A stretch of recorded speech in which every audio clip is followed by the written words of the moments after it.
अस्सलाम वालेकुम जी, की हाल ने ਦੋਸਤਾਂ ਦੀ ਉਮੀਦ ਕਰਦਾ ਹਾਂ ਬਸ ਸਾਰੇ ਠੀਕ ਠਾਕ ਹੋ ਸੁਣਦੇ ਜਿਸ ਪਾਸੇ ਬਾਹਰ ਨਿਕਲ ਕੇ ਨਜ਼ਰ ਮਾਰੋ ਪਿੰਡਾਂ ਦੇ ਵਿੱਚ ਕਦਾਈਓ ਮਸ਼ੀਨ ਲੱਗੀ ਹੈ, ਕਦਾਈਓ ਦਾਣੇ ਚੁੱਕ ਰਹਿਣ, ਕਦਾਈਓ ਬੋਝ ਚੁੱਕ ਰਹਿਣ, ਕਦਾਈਓ ਜਨਾਬ ਕਣਕ ਵਢੀ ਰਹੀ ਹੈ, ਕਦਾਈਓ ਬਣੀ ਰਹੀ ਹੈ, ਕਦਾਈਓ ਜਨਾਬ ਥ੍ਰੈਸ਼ਰ ਲੱਗੀ ਹੋਈ ਹੈ, ਕਦਾਈਓ ਰੈਪਰ ਲੱਗੀ ਹੈ, ਕਦਾਈਓ ਵੱਡੀ ਮਸ਼ੀਨ ਕੰਪੈਨ ਲੱਗੀ ਹੋਈ ਹੈ। ਜਨਾਬ ਅੱਜ ਕੱਲ੍ਹ ਸੀਜ਼ਨ ਚੱਲ ਰਿਹਾ ਯਾਨੀ ਕਿ ਕਣਕਾਂ ਦੀ ਕਟਾਈ ਦਾ ਤੇ ਸੰਭਵਾਈ ਦਾ ਤੇ ਵਢਾਈ ਦਾ ਤੇ ਬਣਾਈ ਦਾ। ਇਸ ਸੀਜ਼ਨ ਦੇ ਵਿੱਚ ਜਨਾਬ ਅਸੀਂ ਵੀ ਬਾਹਰ ਨਿਕਲੇ ਹਾਂ ਕਿ ਕੋਈ ਵਲੋਗ ਸ਼ਲੋਗ ਬਣਾਈਏ ਕਿਉਂਕਿ ਸੀਜ਼ਨ ਹੈ ਤੇ ਸੀਜ਼ਨ ਦੇ ਵਿੱਚ ਲੋਕਾਂ ਨੂੰ ਇਸ ਬਾਰੇ ਵਿੱਚ ਕੁਝ ਵਿਖਾਉਣਾ ਚਾਹੀਦਾ ਹੈ, ਕੁਝ ਦੱਸਣਾ ਚਾਹੀਦਾ ਹੈ। ਔਰ ਮੰਡੀ ਬਹਾਵਲਦੀਨ ਦੇ ਇਲਾਕੇ ਦੇ ਵਿੱਚ ਸੈਦਾ ਸ਼ਰੀਫ ਦੇ ਵਿੱਚ ਅਸੀਂ ਮੌਜੂਦ ਹਾਂ ਜਨਾਬ, ਕਿਉਂਕਿ ਇੱਥੋਂ ਦੇ ਮੈਂ ਰਹਿਸ਼ੀ ਵੀ ਹਾਂ ਅਤੇ ਬਾਹਰ ਨਿਕਲੇ ਹਾਂ ਅਤੇ ਮਸ਼ੀਨਾਂ ਅਤੇ ਜਨਾਬ ਚਲਦੀਆਂ ਸਨ ਪਈਆਂ ਅਤੇ ਮੈਂ ਕਿਹਾ ਦੋਸਤਾਂ ਦੇ ਨਾਲ ਸ਼ੇਅਰ ਕਰਨਾ ਚਾਹੀਦਾ ਹੈ।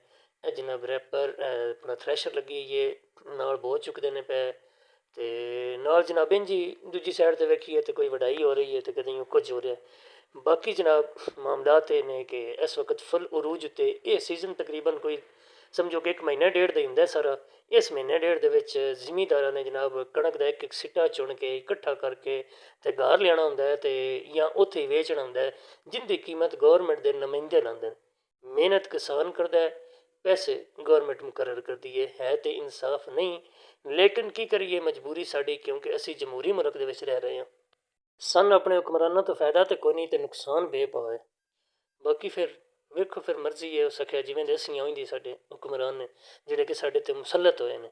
ਠੀਕ ਹੈ, ਹੁਣ ਫਿਰ ਇਜਾਜ਼ਤ ਦਿਓ, ਫਿਰ ਮਿਲਾਂਗੇ ਨਵੀਂ ਵੀਡੀਓ ਦੇ ਨਾਲ। ਅੱਲਾ ਹਾਫਿਜ਼, ਅੱਲਾ ਨਿਗਹਿਬਾਨ। ਅਤੇ ਵੀਡੀਓ ਨੂੰ ਲਾਈਕ ਸ਼ੇਅਰ ਅਤੇ ਕਮੈਂਟ ਤਾਂ ਕਰ ਦਿਓ ਨਾ।